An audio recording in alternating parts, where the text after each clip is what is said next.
और रुक करेंगे अगली खबरों की ओर, जहां नक्सल प्रभावित बस्तर में लोकतंत्र की बड़ी जीत हुई। जहां बीजापुर, नारायणपुर और सुकमा में अब गणतंत्र दिवस मनाया जाएगा। 47 गांव में पहली बार गणतंत्र दिवस मनाया जाएगा, जहां दशकों बाद इन गांवों में तिरंगा झंडा फहराया जाएगा। जहां सांस्कृतिक कार्यक्रम भी होंगे।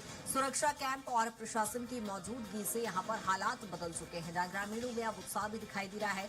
डर की जगह एक विश्वास यहां पर पनपा है और गणतंत्र दिवस 2026 अब बस्तर में शांति और विकास का प्रतीक यहां पर बनता नजर आ रहा है। जहां आपको बता दें कि नक्सल प्रभावित क्षेत्रों में भी अब गणतंत्र दिवस बड़े ही धूमधाम से मनाया जाएगा। यहां पर लोगों में उत्साह भी इस समय नजर आ रहा है। जहां बस्तर संभाग में कई ऐसे जिले जो पूरी तरह से नक्सल प्रभावित थे, जिसमें अब कई ऐसे गांव हैं जहां पर आपको बता दें कि गणतंत्र दिवस का पर्व मनाया जाएगा। यहां पर लोगों में खासा उत्साह भी दिखाई दे रहा है और पुलिस प्रशासन की सुरक्षा बलों की लगातार सक्रियता के चलते यहां पर एक शांति का प्रतीक कहीं न कहीं ये इलाका बना है और ऐसे में लोगों में अब विश्वास वो पनपा है और अब जहां बस्तर संभाग विकास की राह भी पकड़ चुका है।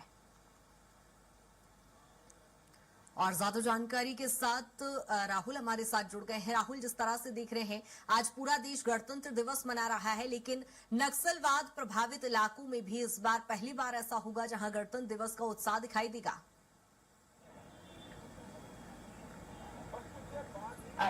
जिस आमतौर पर देखा जाए तो छत्तीसगढ़ के लिए यह गणतंत्र दिवस काफी ज्यादा महत्वपूर्ण है, क्योंकि जिस तरीके से नक्सल प्रभावित क्षेत्रों में लगातार सुरक्षा बल के जवानों ने नक्सलवाद खात्मे के लिए जिस तरीके से प्रयास किए हैं, उसके बाद सरकार की तमाम योजनाएं जो पूरे नक्सलवाद खात्मे को लेकर के कारगर साबित हुई है, उसी के तहत देखा जाए तो अब जो ऐसे क्षेत्र जो नक्सल पीड़ित है और अब पूर्ण रूप से नक्सल मुक्त हो चुके हैं, वहां पर गणतंत्र दिवस मनाया जाएगा। और उसको लेकर के विशेष तौर पर देखा जाए तो जो कई कुख्यात जगह थे, चाहे वो बीजापुर हो, नारायणपुर हो, सुकमा हो, ऐसे क्षेत्रों में भी जो गणतंत्र दिवस है उसका उत्साह मनाया जाएगा और वहां पर रहने वाले जो स्थानीय लोग हैं वो तिरंगा झंडा फहराते हुए नजर आएंगे। तो इस बीच में काफी महत्वपूर्ण ये पूरा त्योहार हो जाता है, क्योंकि देखा जाए तो गणतंत्र दिवस को लोकतंत्र की एक मजबूत आधारशिला रखने में सबसे महत्वपूर्ण दिन था जब संविधान को लागू किया गया। और उसके आधार पर देखा जाए तो भारत जो है वो दुनिया का सबसे बड़ा लोकतंत्र है और सबसे मजबूत लोकतंत्र के रूप में देश पूरी दुनिया में ख्याति प्राप्त हमारे भारत देश में। उस बीच में छत्तीसगढ़ में इस तरीके से लगातार देखा जाए तो जिस तरीके से लाल आतंक का शायद छत्तीसगढ़ में मंडराता हुआ नजर आ रहा था, बस्तर संभाग पूरी तरीके से जकड़ा हुआ था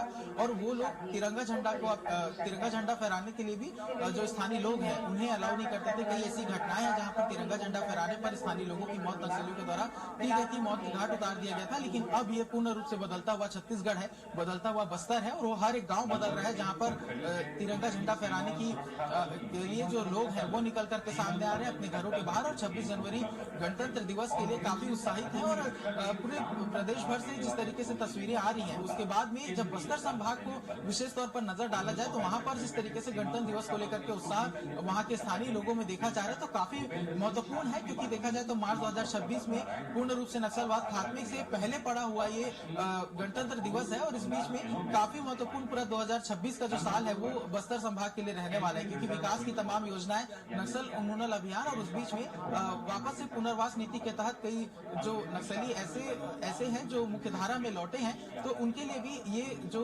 गणतंत्र दिवस है वो काफी खास है। तो इस बीच में एक बड़ा आयोजन हो रहा है और सुकमा, बस्तर, नारायणपुर, बीजापुर जैसे तमाम जो क्षेत्र है, 47 ऐसे गांव है जहां पर पहली बार जो तिरंगा झंडा है वो फहराया जाएगा। बिल्कुल राहुल, कुल मिलाकर कहा जा सकता है लोग बड़ी संख्या में शामिल इस लोकतंत्र के महापर्व के दौरान छत्तीसगढ़ में कहीं न कहीं एक अलग ही बदलती तस्वीर यहाँ पर देखने को मिलेगी। बने रहिएगा तमाम जानकारी के साथ।